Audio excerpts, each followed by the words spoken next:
situation like makes me so angry and so confused. I don't want to make this video. Okay, I'm gonna do this. I'm gonna speak up, because if I speak up, I'll be in God's will. I will be speaking for more than just myself, and eventually I will see the reason why God wanted me to speak up so much. I also hate the internet. Like, the internet is so annoying. Here we go. So, my name is Antoinette Watkins. I am a model, and I am also the founder of a nonprofit organization called Diabaddie, where we raise scholarships for children to go to diabetes camp. We also are breaking stigma around diabetes, and we host culturally resonant programming to help people learn the difference between type 1 and type 2 diabetes.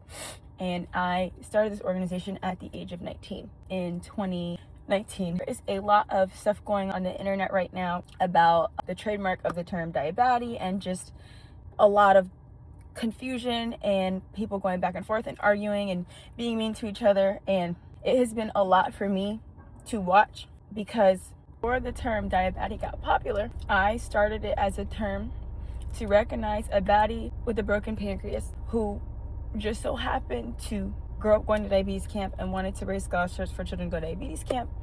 And it really just resembled a baddie for a good cause. And my nonprofit organization is an extension of myself. I essentially created something for people like me to have something where they didn't have to make diabetes their whole identity, and also so that they could help other people with diabetes who are less fortunate or just haven't had exposure to support with diabetes, like mostly diabetes camps like I did growing up. My church paid for me to go to diabetes camp at the age of 6 when I was diagnosed in 2006. And diabetes camp really changed my life. When I got older, probably around 17, 18 years old, I went back to diabetes camp and I started volunteering, and I realized that I did not see a lot of kids in the camp that looked like me. It actually costs a lot of money to go to diabetes camp, because the way camps are set up, it's right before the school year starts. So camps cost like $600 to $1,700, and that's a lot for a parent to put out before the school year starts. So I started my organization in 2019 in the midst of me also battling with my own insecurities about being confident in my looks. Despite having a chronic illness, I came up with the term Diabaddie. Like, off the limb. I first wanted to be Diabaddie, and I was like, I don't want to be a Barbie, I want to be a baddie, because in 2019, baddies was like the name everybody was popping. Some people told me not to go with that. I still went with it anyway, because I wanted that for myself. I wanted to be a baddie, and I wanted to change the narrative of what my life was with diabetes. And I also wanted to give back, because I saw that I was fortunate to have an opportunity because of my church, and developed the Diabaddie Organization. I filed it as a nonprofit, and the organization continued to grow. And since then, I have pretty much been living in a calling to grow this organization beyond myself. And the most beautiful thing about the organization existing is that some of the things I have done have rubbed off on other people, because that's how creativity works, and we get inspired by each other. And so the term Diabaddie has expanded beyond that organization, which is the point. You know, we want more people to feel like they are baddies with type 1 diabetes, because you are. But I think the most frustrating thing, and the reason I'm speaking up right now, is because probably almost 2 years ago now, we started a huge search for the term Diabaddie, just to make sure that I genuinely came up with the term.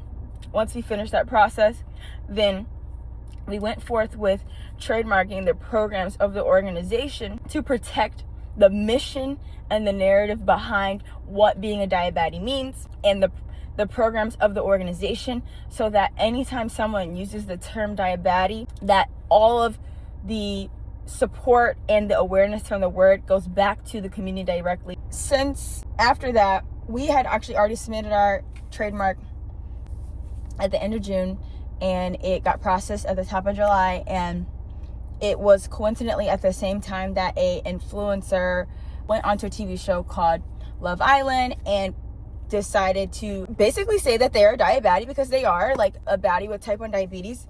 But anyone can be a Diabaddie. Like, if you feel like you're a baddie with type 1 diabetes, you are a Diabaddie. Boom, period. Like, that's how it works. You wake up one day and you're like, I'm a bad bitch with type 1 diabetes. And that's how it goes.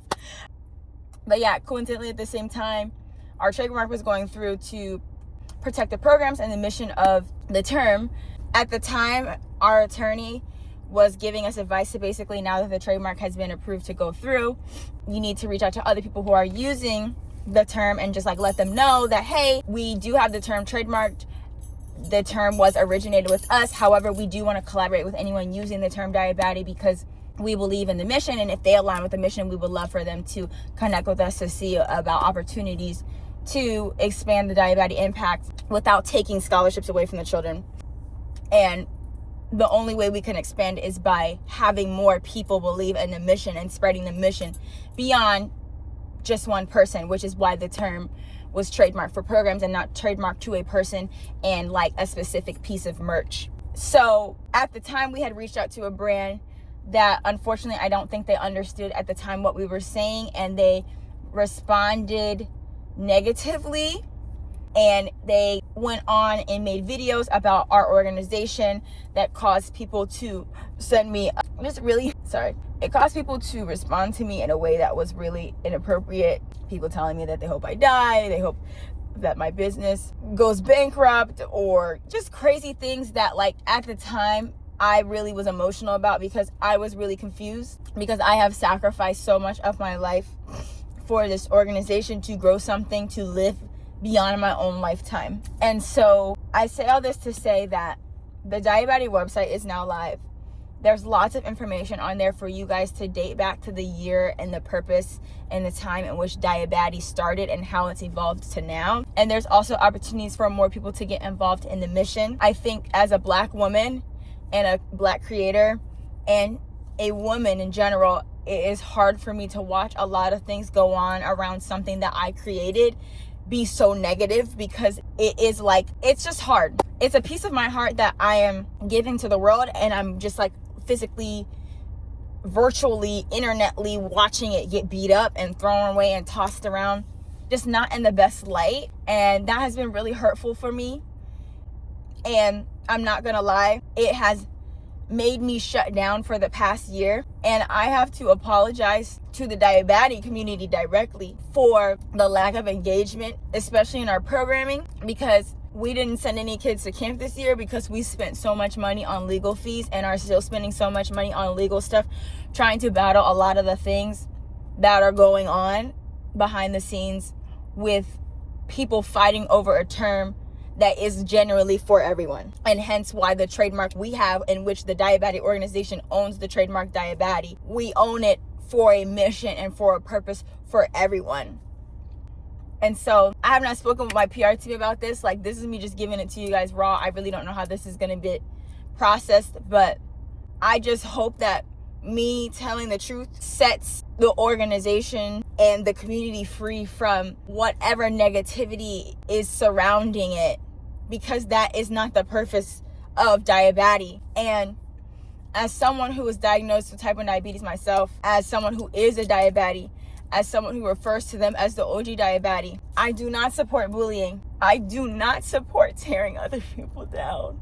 I do not support self-idolship. If I was about self-idolship, that term would have been about me a long time ago. But because I know what it is like to wake up in the morning and grief not being normal, to wake up in the morning and have a full damn day plan to be a bad bitch, and have hiccups throughout the whole day because you have a chronic illness that is quite literally unpredictable, because I know what it feels like to one day wake up and decide I'm not going to let this chronic illness take over my life and be the center of attention in my life anymore. There is no way in heck that I would ever let a term be out in the world that I created in the pedestal and in the space that it's in now. Diabaddie does not have a diaspora. I don't care what anybody thinks.